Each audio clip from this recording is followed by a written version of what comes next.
Hello everyone and welcome to a special edition of Willow Talk. Adam Peacock, Alyssa Healy and Brad Haddin in all parts of the world. Well, myself and Heels are in Australia, but we found Brad Haddin as we look at him right now on our recording device here. He's in his favourite hotel room in northern India.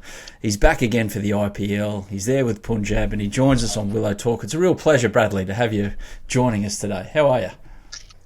Well, it's good to see everyone. I've had an interesting week, actually. I've been to the Himalayas. I've trained at Dharamshala, sitting down at the ground looking at the snow at the top of the mountain. We've had a good 5 days up there. We go back at the back end of the tournament for 3 games back to back. It was a good start. Players are good. Everyone's starting to arrive now. We've got a couple more Aussies arrived today. Then we've got a full squad. So it's up and running. Meanwhile, you've done all of that and a modelling shoot. You've left that out. You've done all your travelling and you've done your coaching, but the modelling shoot is where it's at. Oh, well, I don't know if you can call it a modelling shoot or a small Bollywood production. But, yeah, we were meant to be on yesterday, and I had to cancel that. As you know, timings can come quite aggressive over here. Things can pop up unknown, and we had they called it a short shoot just to get ready so I had to go and get makeup up and hair done, and I thought this is going to be a long process, and it took 30 seconds. So it was that was done. The players have been busy. They've arrived, and a couple of them went straight into 4 or 5 hour shoots. It's hard to get everyone together, and with the demand of IPL, your sponsors, media content, so players have been busy over the last 48 hours, completing a lot of shoots. They're very, very patient. It's excitement around. They want to get in training. We had a practice game yesterday, but the first couple of days they've been here, they've had some long shoots. I'm still looking for the Bollywood contract. Yeah. I mean, looking at it, Brad, looking at the shoot, I'm trying to find the luggage in your hands, but it must be invisible because the way you're walking, the shoulders back, and, it's working for you. Mate, didn't your mother ever tell you to put your shoulders back when you walk? But no, that was a bit of fun. That was up at Dharamshala, so all the coaches, we had to put on a bit of a strut. It was unnatural to some were others. Others were a bit more natural than most, but Ricky's had to take the brunt of a lot of it.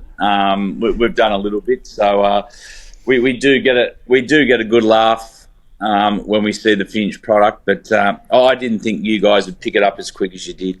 Oh yeah. Well, I actually didn't realise that you came from such a football background with one of your short legs up your quad, just showcasing that right quad of yours. I didn't know that was a thing in cricket. So you've obviously hidden the fact that you've played soccer your whole life to us, because that's what they do. Or I've got really good quads, Heels. I'm not too sure. I tell you the reason that was hooked up, and I only my son's actually. My quads are too large. Yeah, because they're so defined. My shorts are too long. My shorts went over my knees. Actually, if you couldn't see because I had my shirt untucked, but I had my top of my shorts rolled over a couple of times because I've got deceptively short legs. Yeah, long and but the other ways, I was running around. I was doing all the fitness training with the boys, so I just had them hooked up a little bit. But I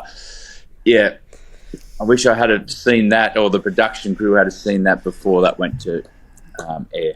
That was terrific look. Now, in case you haven't cottoned on this episode of Willow Talk, we're going to spin through the IPL, so the 2025 edition of the competition, which not arguably has changed the face of cricket forever, and it just gets bigger and bigger, and so it will be in 2025. And we've got a little bit of Shield froth at the end because there's plenty to froth about. That last day was ridiculous, how it went over in WA, Victoria. We didn't know who the finalists were going to be basically until the final wicket of the regular season was taken over there in the West. So it's an incredible finish to a great competition, a bit of news around as well. Now, remember to hit us up on social media if you want to get in touch with the show by searching Willow Talk Podcast on TikTok and Instagram. Subscribe to the YouTube channel at Listener Sport. Thank you again to all the feedback in the listener survey, which we're getting through, and more of it will eke out over the next couple of weeks.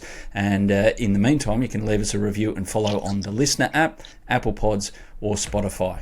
Let's get to the IPL preview. There's Aussies galore, and we're going to go through team by team, Hads, and there's one place to start, obviously, and that's your mob, Punjab. So a total regeneration, if you like, the coaching staff, the playing staff. You only retained 2 players, which meant it opened up your roster totally. There was a mass clear-out. You've got a strong Aussie contingent there. Simple one. How's the camp? How's it looking in the depth chart and your plans coming together? Yeah, everything's come together well. I think we're no different to any other team at this stage, where you've been waiting on a lot of international players to arrive. And our last of ours get in today. But we had 4 really good days up at Dharamshala where we got the opportunity to train, but also get to know some of our new players. I think it's important as coaches, not only to go up there, hit the ground running, have a bat and bowl, but also get to know your players.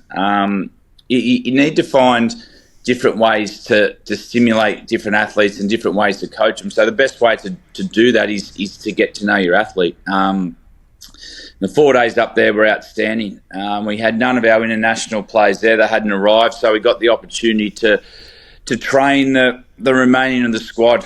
And the one thing that does happen is they're so keen. They're so talented, a lot of these younger Indian players, but they're so keen to do well. So, yeah, the 4 days went well. And as I said, everyone's arriving now. We had a practice game last night where both teams made 200. It was one off the last over. So, yeah, everything's going to plan at the moment. You just got to make sure you don't overtrain. At this stage, tournament play is about making sure you peak at the right time and getting enough cricket to everyone now. So we're ready for the first game, but making sure we're there and thereabouts at the back end. Obviously, you spent a lot of money actually in the auction on Shreyas Iyer. He's going to captain the side. Have you seen him yet? How's he feeling after the Champions Trophy win as well, and probably his role that's changed for that Indian side, which has been great for him? Yeah, well, he's arrived a couple of days ago, and he's got a great presence around the group. He's worked with Ricky before. He's very like-minded with the way they want to play. I had the first look at him batting a couple of days ago, and he had a very impressive Champions Trophy. He was great for India in some difficult conditions and some difficult times he came in to bat. So he was definitely one of the highlights of the Champions Trophy for India. But he's got a real presence about him.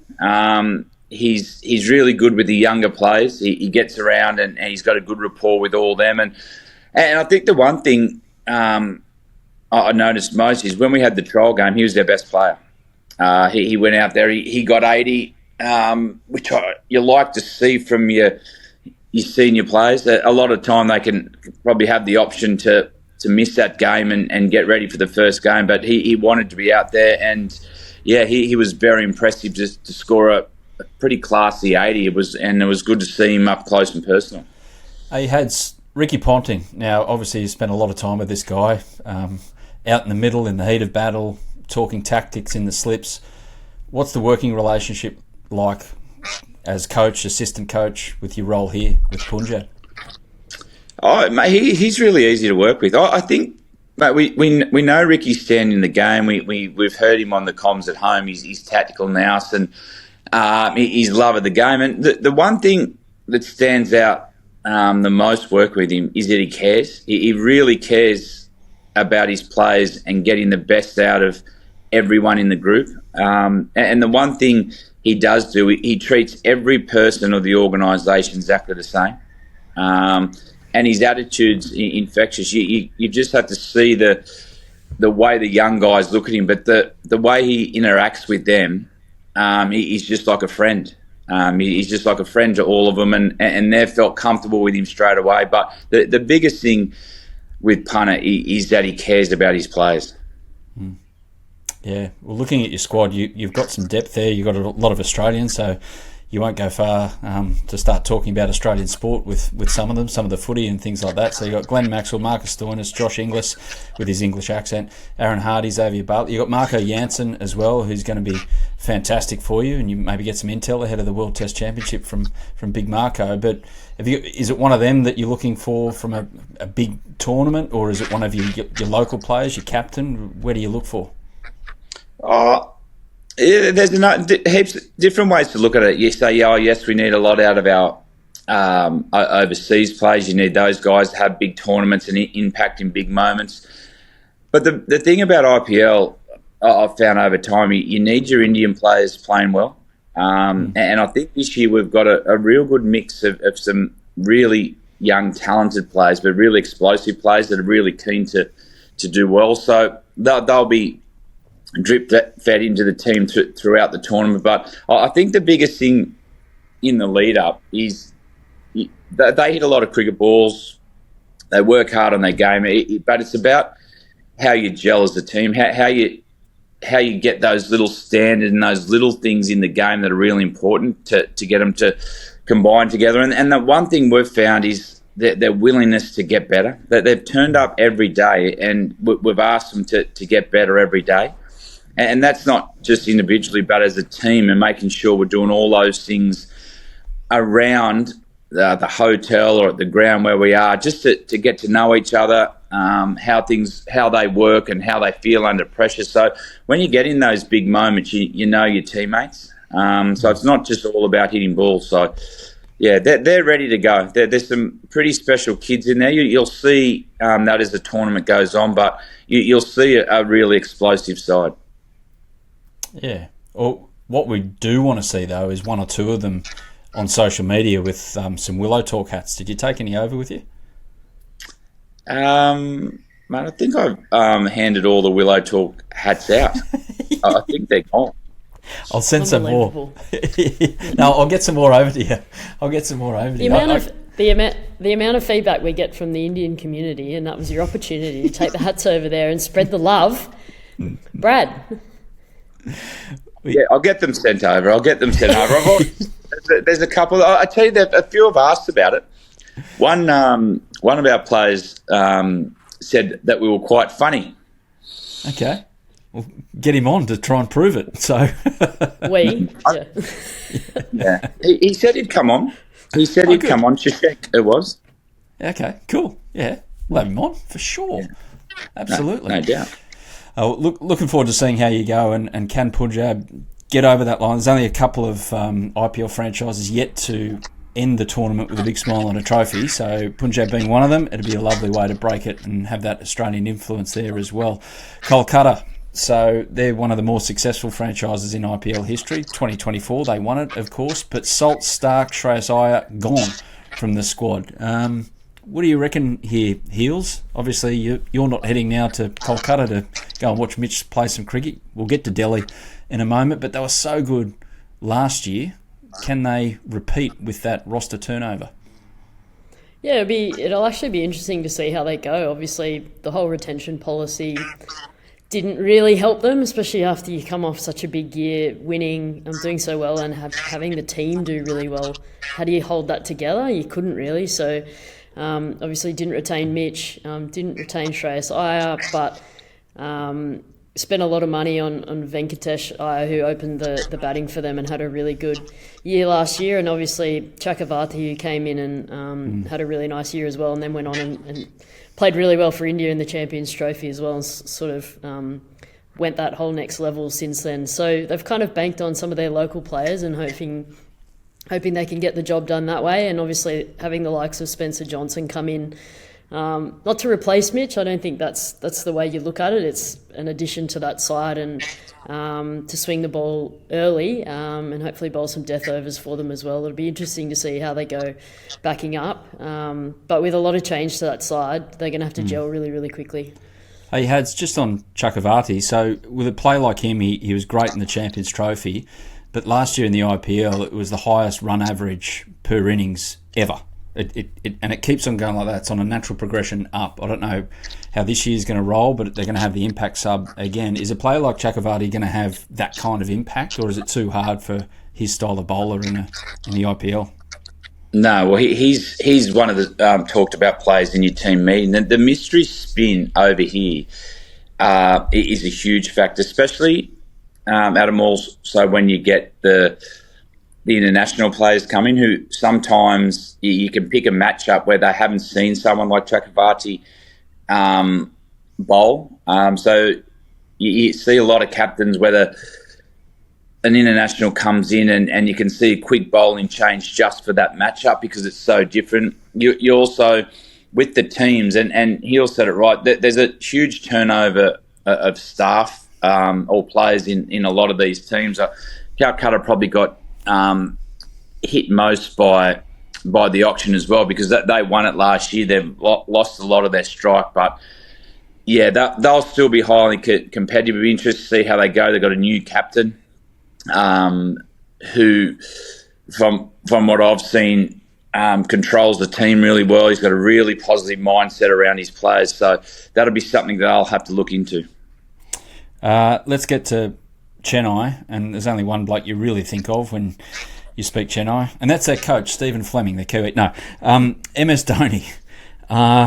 He's still going. So this guy made his Test debut, and there are children that have finished high school who were born after he made his Test debut that are now off in normal life as adults, and this guy is still playing. So what's he going to produce this time, Hads? What's the expectation of this guy? You've spoken extensively on Willow Talk about what the atmosphere is like wherever this guy goes and wherever Chennai play. But can he still have that material effect on games? 100%. I think it's great that he's playing as an uncapped player, actually, because he's been retired that long from the national cricket, so he's uncapped. But I think the one thing, his presence in the game, it will still be felt. He's still a fit man. By all reports, his body's going well. And the role he'll play will change, but it's the leadership that he adds around the group. You just have to look at his presence on the field. He keeps everyone around him calm. He's got a great working relationship with Stephen Fleming, but I still go back to the influence he has on the whole organisation. I remember playing him last year, and I think I've told you before, is the noise the crowd made when he walked out. And I thought, you know what, there's no way you can top this. You could not hear the person next to you. But it was top when he hit back-to-back sixes. The whole roof of the stadium nearly blew off. So his influence in the whole franchise is not just on the field. His leadership will be great. I imagine he'll bat down at 7 and 8. He'll play a role to come out and want to face no more than 10 balls. But he'd be able to have a real impact there. And obviously with his gloves, I think that's his biggest influence on the team, because Chennai's wicket does turn. They've got Jadeja there. They've got Noor Ahmad there now as a very talented left-arm wrist spinner from Afghanistan. So he'll be in the play a lot with the standing behind the stumps. But it's good to still see guys like that in the competition because the theatre of it all. Heels, have you been on the ground when Dhoni brings his, performance to town? Yeah, it's a whole nother level. I think you got Virat in Bangalore and you've got MS Dhoni everywhere else. I think it's no matter who you're playing against, there's always a Dhoni shirt in the crowd, or there's 100 of them. And I don't know if I pronounce it right, but the whistle Podu that they have there in the CSK Army, it is the loudest thing that you'll ever hear in international cricket, and it's in a domestic fixture. So it's pretty amazing, and it is cool to see him continue to go around. I hope he's still enjoying his cricket, probably more than anything else, and he obviously is to keep playing for Chennai. But we keep saying it every year, it'll be a real loss when he does walk away from the IPL, but it seems like it may never happen. Yeah. Now, and shout out to Nathan Ellis, who's playing in Chennai this season as well, the Australian, to Rajasthan, who won the first edition back in 2008. They got Roel Dravid as a coach. They got Jofra Archer. We'll keep an eye on him, obviously, with an eye to the Ashes. But they've got Suray Vanchi. He's a 13-year-old kid, Hads. So this hit the headlines when the auction was done. But is there much talk over there about this, or is this something that's going to evolve? Is he going to play? How? Well, I tell you, it's an extraordinary story, but this young boy got 100 against Australia in India versus Australian 19s in a recent summer tour. So he's got a bit of talent. I don't know whether he'll play. There's a few bidding for him at the auction. I think he got a couple of $100 US. So he's obviously extreme talent. I think someone like that, how's he fit his schoolwork in? That's what I'd like to know. Is he doing high school work? Is he doing primary school work? That's the question. I reckon, 13? That's just going into year 7 or 8. But, mate, these stories are what makes IPL so unique. These are life-changing events for Indian families. You heard they got Jaiswal there, who we know is an absolute superstar of the game, and we know his story where he moved. I think Mumbai to train. I think his dad was a tut driver or something. So, and look where he's now. There's actually life-changing moments and stories, and that's what makes the IPL so unique. So this young man has an opportunity to learn off someone like Rahul Dravid, who's taking over the coach there, and he would have watched footage of the war bat and know his presence in India. So he's going to play under Samson, wicketkeeper batter, who we know has lighted up the IPL for many years. But yeah, this is just another one of these great side stories about the IPL. He'll play, Adam. You watch, and it'll be super exciting. There's big raps on him, and obviously he's under.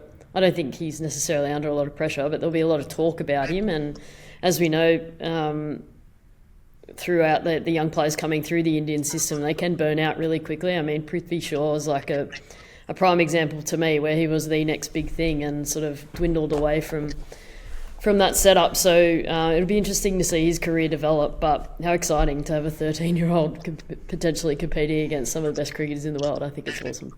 Yeah. What's his bedtime? Oh, good question. Yeah. Who looks after him in the IPL? Like, would he have a chaperone there, or would, the coaching staff, support staff? Like, would his parents come with? If I was his mate, I'd be happy to chaperone him around. But they're all interesting scenarios. But the one thing about it, it's interesting you say you'll play Heels. I wouldn't be surprised either if you see some stage he just roll into a game. But imagine being a 13-year-old kid and have to face Jofra Archer at training. Yeah, good.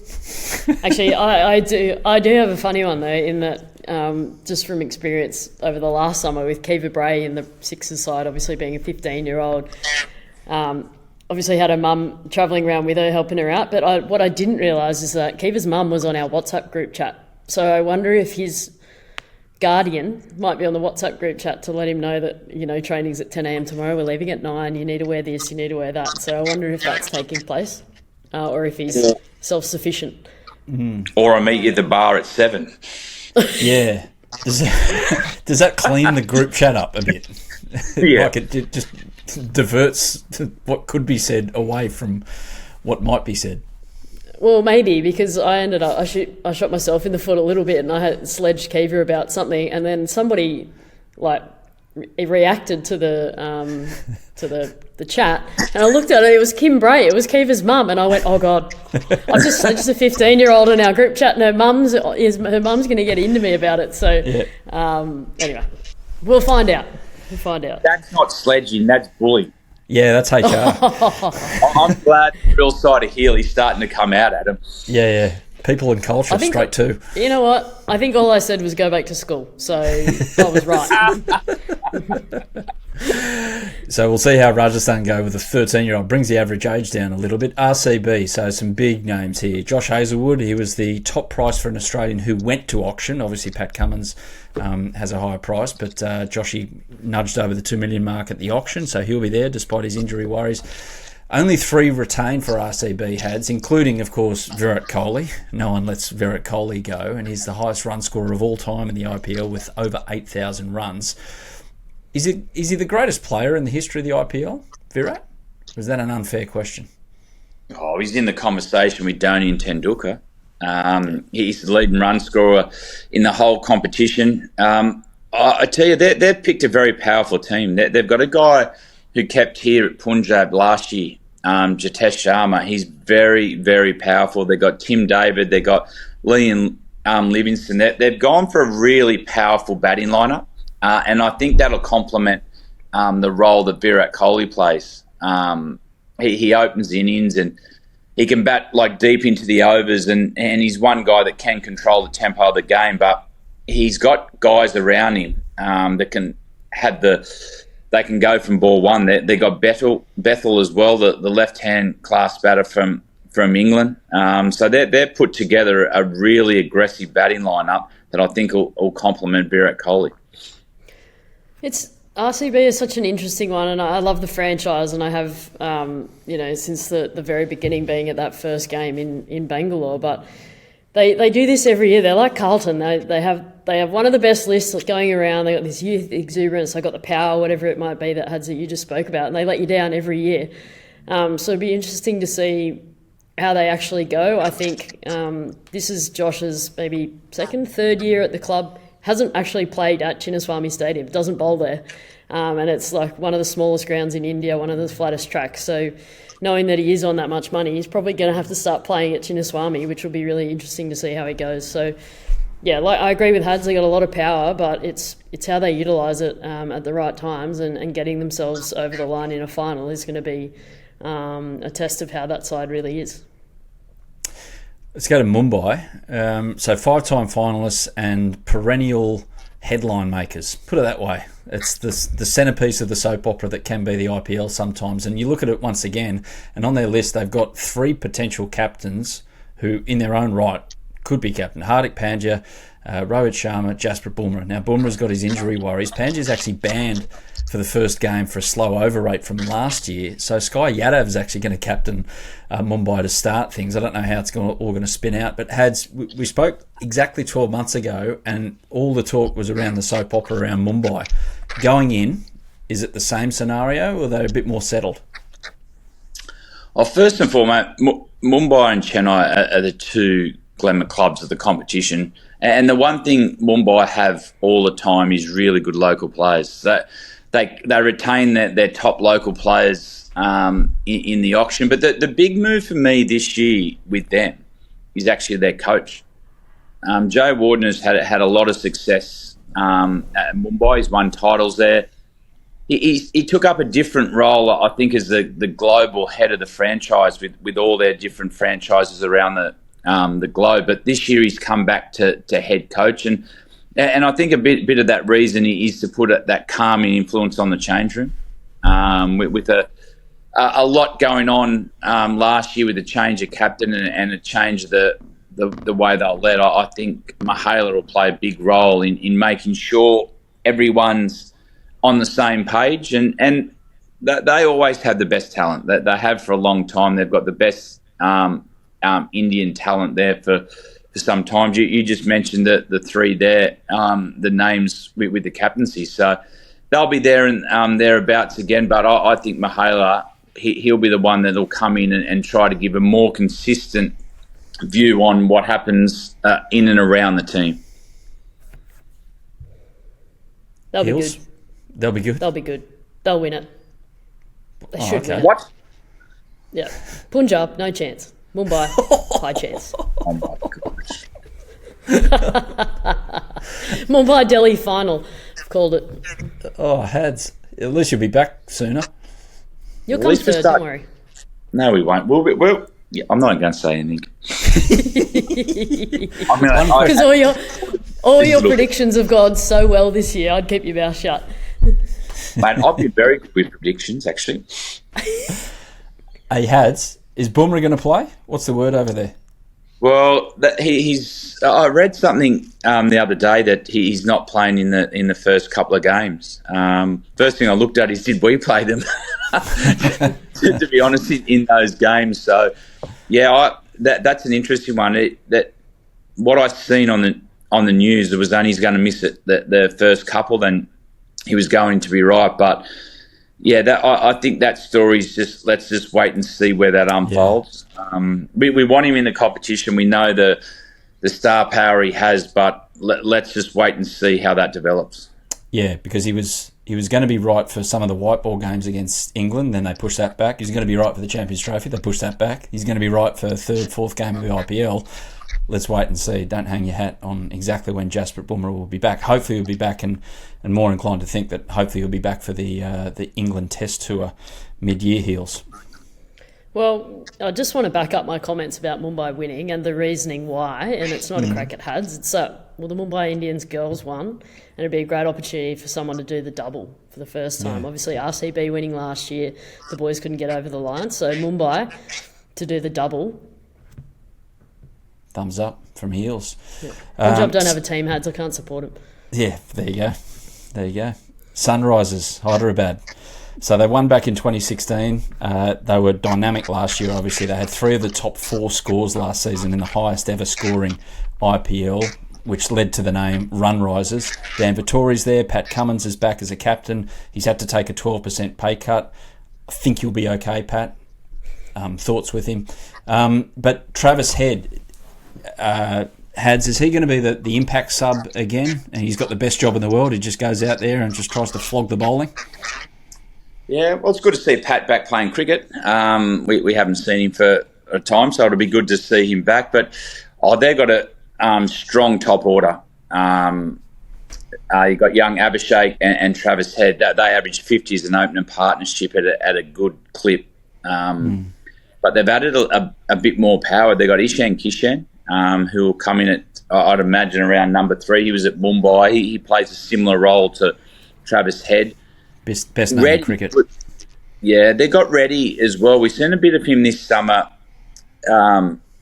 When he was out here playing against the Australians, he's unbelievable against spin. His strike rate is through the roof, and this is his second real crack at IPL. So it'll be interesting to see how he reacts. A lot of teams would have done a lot of homework on him because how effective he was last year. Then you got Klaasen that comes in, and he can probably be argued as the most dynamic batter in this form of the game. So they got a really, really powerful batting lineup. Adam Zampa's there as well. See how much he plays. He's never played more than 5 or 6 games through an IPL season. Yeah, so it'll be interesting to see if how he goes on the wicket at Hyderabad. But it's all about that powerful batting lineup for me with the Sunrisers. Yeah. And Heels, you chuck in Heinrich Klaasen as well, and it doesn't exactly slow the run rate. It's ridiculous what their intent is. Yeah, I mean, when you've got that much power in your side, you may as well take the game on. I mean, if you get rolled for 40, so be it, but you're going to make 260 the next game when it comes off. So they're in a blessed position. But, I mean, Travis Head has got the best gig in the game. If the impact sub rule still in place, just go out, slog the first 6 overs, sit down the rest of the game. I mean, what a treat. So, no doubt he'll have some impact again if that rule's in play. Yeah. Gujarat, who came in and just started winning straight away. How do you see their chances? They got Rashid Khan, obviously. Josh Butler's there, and Glenn Phillips is probably going to take the catch of the tournament. Just a matter of when. Well, I hope they don't start their campaign very well. They will. I do. So, they've recruited. They got a Rabada there as well. He's gone from us to across there. Butler's obviously a big in. It'll be interesting to see how he goes without the pressure of what's been going on with England in recent times. I'd imagine he'd be pretty keen just to go out and relax, have no responsibility with captaincy or anything, and just have the opportunity to play. But I can't give you too much, or I can give you a lot. actually, on how I think they're going to play. But seriously, Ads, with a matchup, and you know the matchup then. So, how much analysis and work goes into preparing? Is it as elite and as professional as can be anywhere in the world, including international cricket? The way you prepare for these games?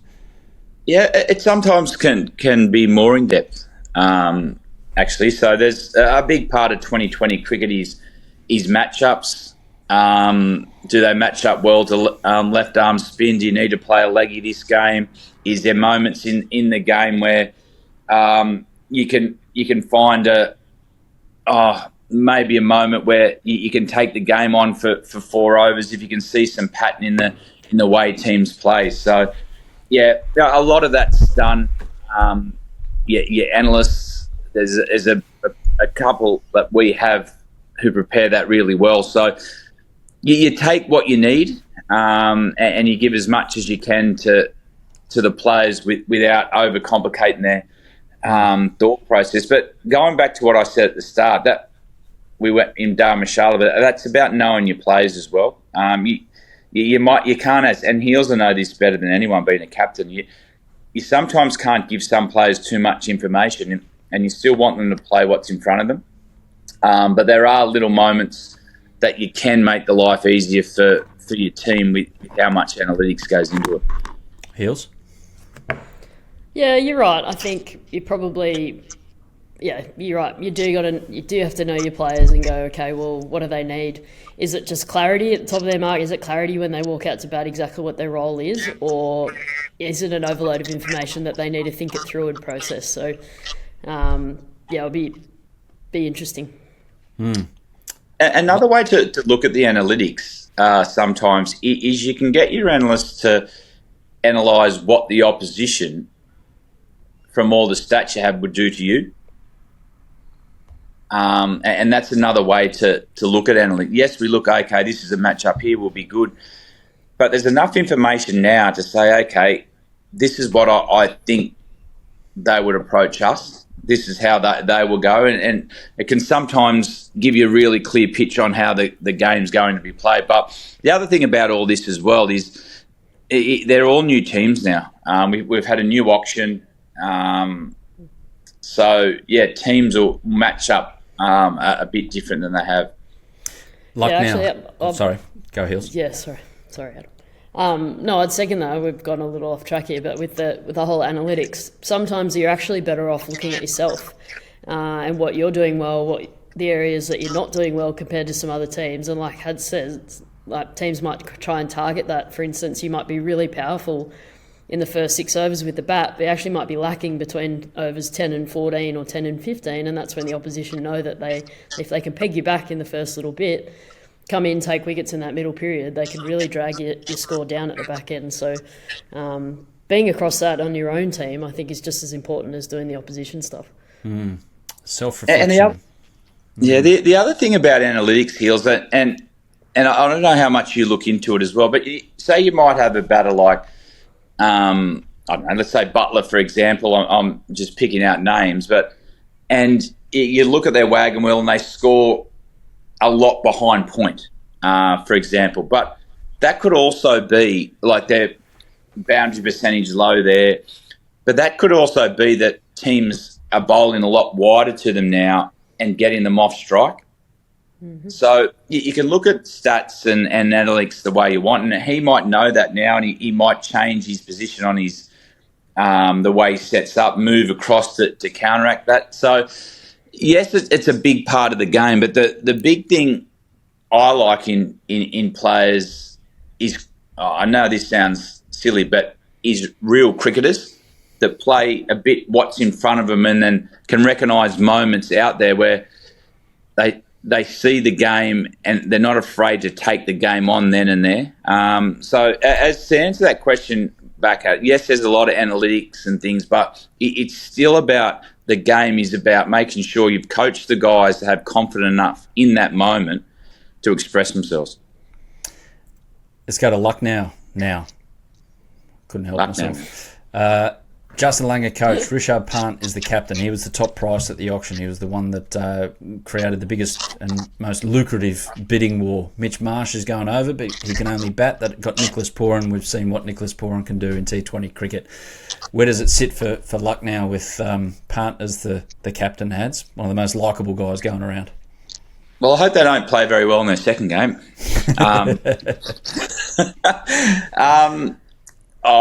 It's all about how Pant gets a team together. He's a huge personality. We know the way he plays is extremely entertaining and extremely brave. He'll have a point to prove as well. You've got to also remember he's not in the Indian white ball team at the moment. His spot was overtaken by Kehal Rahul, who got India home in that final. So it's a big tournament for him just to show the Indian selectors and that what he can do and how he can lead a team.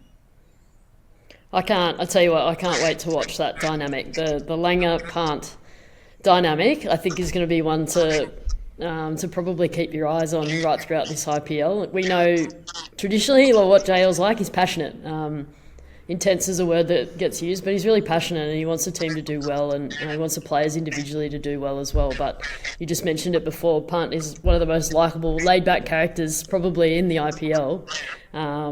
So maybe they'll feed off one another really nicely and find some middle ground. It'll be really interesting to watch that unfold. But severely underrated, that side. I think they have been year on year, coming in late to the comp. But they're a dangerous team, one to watch, I reckon.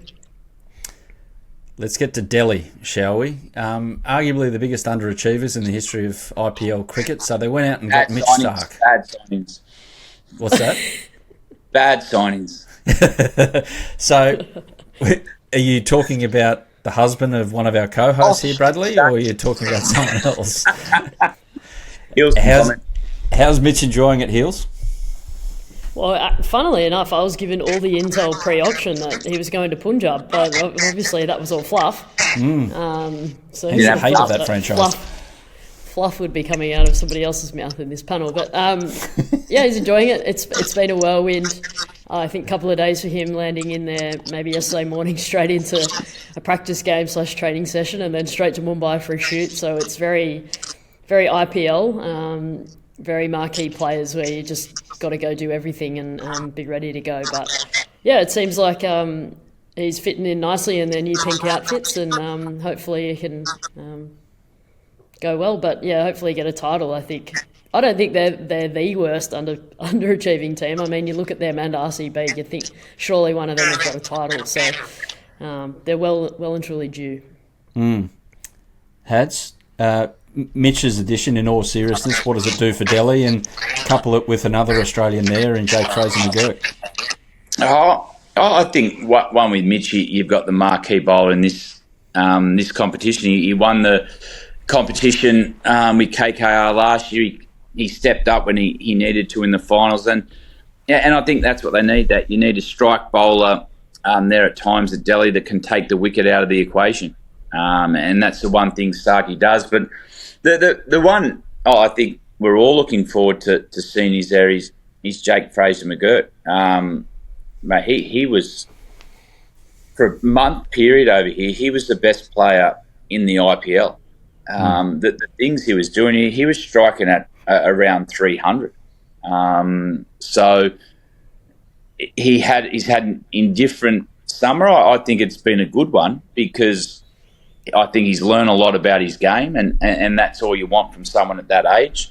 But yeah, if he can go anywhere near the form he displayed last year, Delhi will be a team that'll be hard to beat, because what he did was, as I said, he was the name on everyone's lips for 1 month of the IPL. You talk about Dhoni, Pant, Bumrah, all the superstars of the game. For a month, you were running upstairs and running into your house to turn the television on when Jake came into bat. So let's see how he goes this year and hope he can find that sort of form again. Well, I like their batting dynamics. They've obviously got Fraser-McGurk, Tristan Stubbs as well, who play probably more of like a finishing middle order role. Harry Brook for that side. no Harry Brooks, so it'll be interesting to see what the replacement player will be, obviously middle order, but the addition of KL Rahul, who probably won't play the first couple of games, I think they're awaiting the birth of a child, but I mean, that dynamic I think is really cool. They've got the out-and-out power game in the young guys, but then someone like KL Rahul who can stitch an innings together in T20 cricket at still a rate of knots, I think is going to be really exciting to watch. And we'll obviously have to wait and see who that replacement is. Hads might have the gossip over there, but it hasn't been formally announced, so we're not quite sure. Yeah, any word? If I was the franchise, I wouldn't rush into it. I would just see how the tournament goes.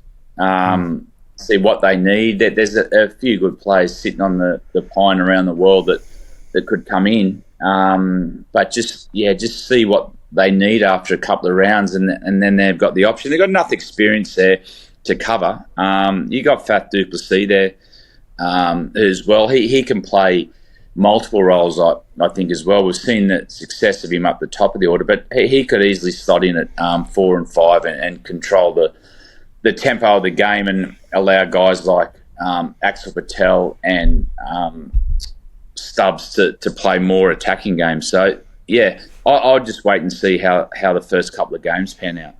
It's amazing how enthusiastic Heels has become about Delhi as well. It's just a best real golf mystery. courses.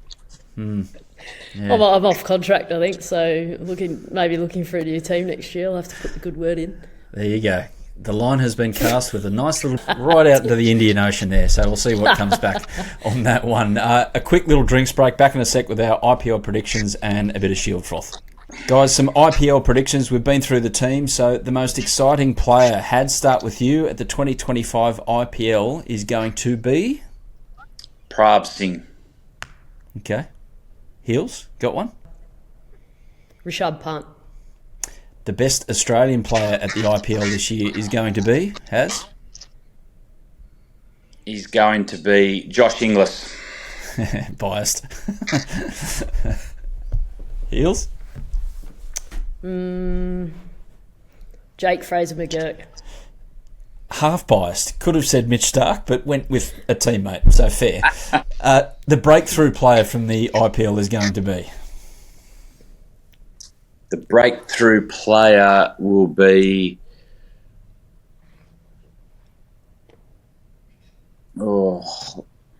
Xavier Bartlett.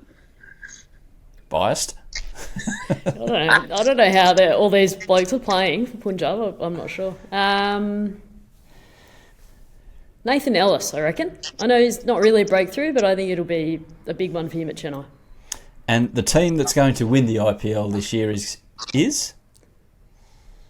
Next. Kings 11. Is that your team, Brad? No, I just did this analytics and that's what I come up with. Right. Well, I've already said Mumbai, but I'm going to go Mumbai or Delhi. Okay.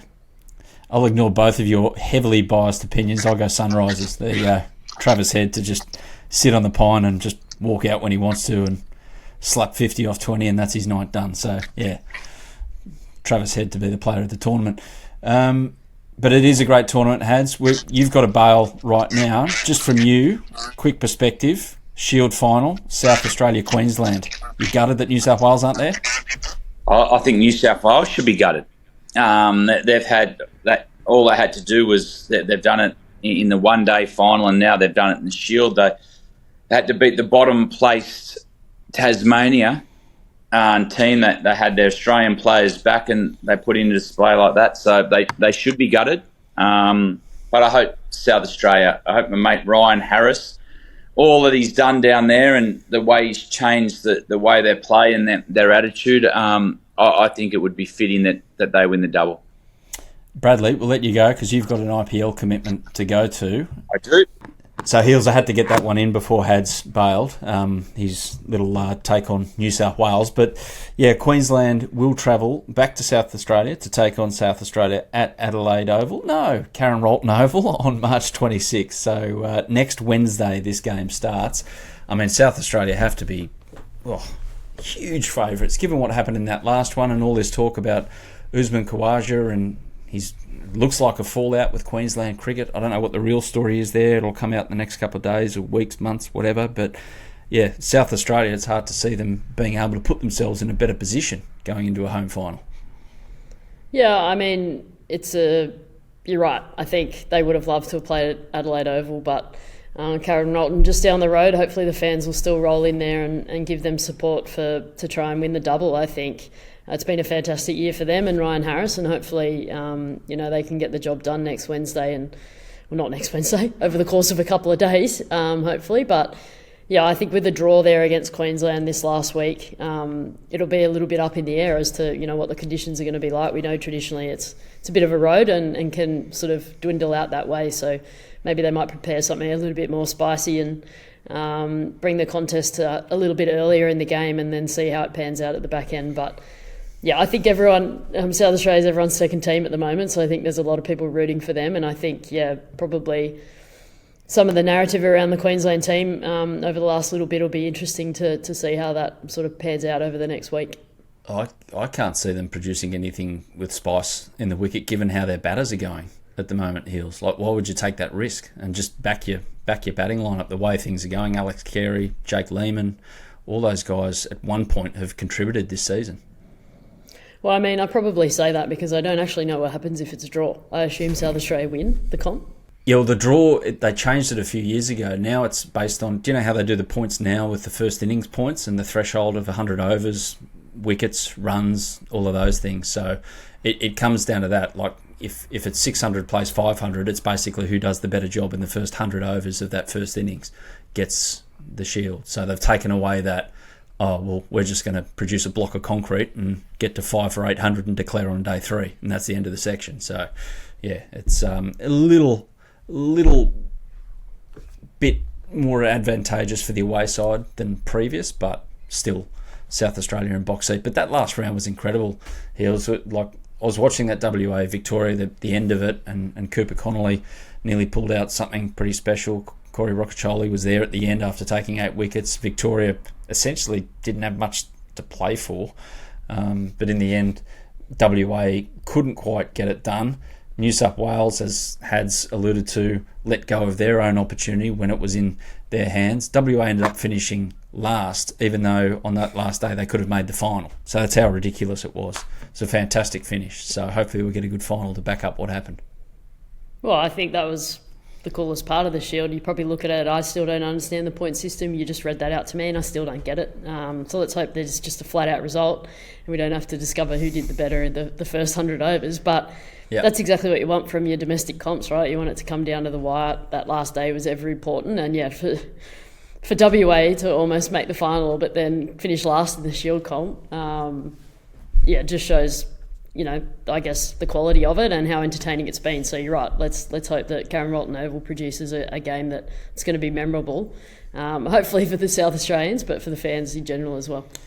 With this controversy about Usman Khawaja and is he available, is he not available? He's gone to the Grand Prix.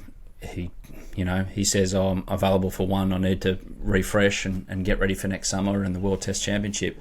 What would you like, as someone who loves cricket in Australia and wants the best for our top teams and our state systems, what would you like to see happen next in terms of how this gets, not resolved, but ironed out?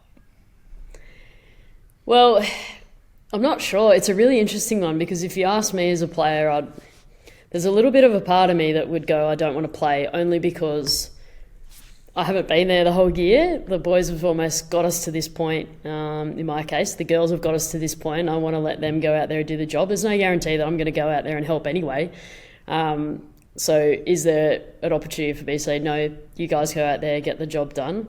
But then on the flip side of that, you want your best players playing in this competition and competing against the players in the domestic competition as well. So on that side, you want Usman playing and you want him out there representing Queensland and showcasing what an amazing Shield season this has been. So I'm a little bit torn about what's about to unfold, but I think knowing the Queensland culture and the way that they sort of operate generally, it'll be really interesting to see what the side looks like next Wednesday. I think, I'm not sure, just reading between the lines of a couple of things that have come out this week, they're not too happy about some of the decisions that have been made, whether it was made by the player or whether it was made by the organisation above. We're not too sure. It's a bit hard to really know what's coming out of it, but knowing how Queensland operate, I'm not sure they would have taken too kindly to that. So whether or not it's a decision that's taken away from Usman or not, I'm not too sure. But it'd be interesting to watch how it unfolds this week and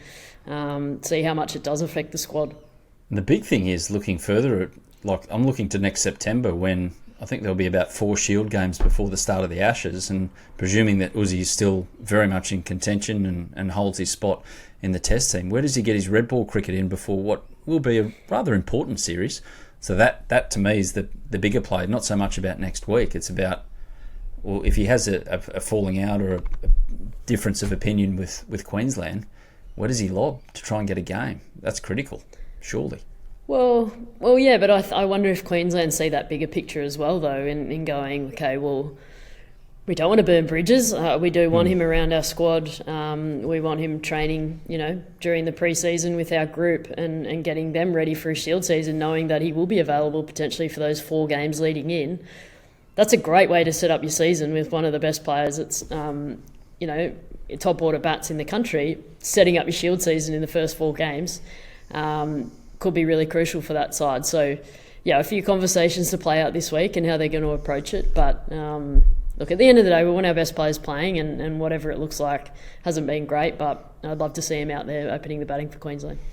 And a shout out to a friend of the show who has announced, and I'm pretty much saying that he has retired from first-class cricket, but you're never quite sure with Peter Siddle. At the age of 40, he's done, apparently. 231 matches, nearly 800 wickets at 26, 27 fifers, and over 44,000 deliveries at first-class level.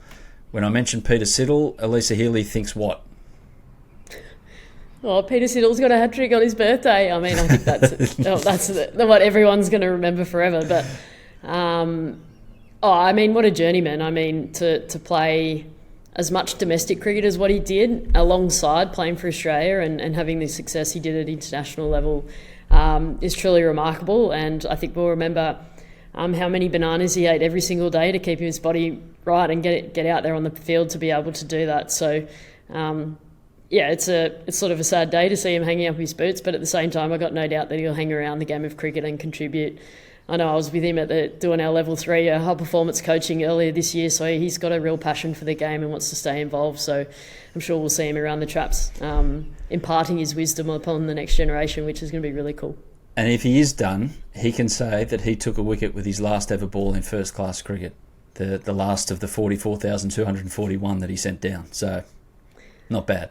Good way to go. Do you think he was going to retire definitely anyway, but then, or did he, when he got that wicket, he's like, there's no better way to finish, I'm going to retire?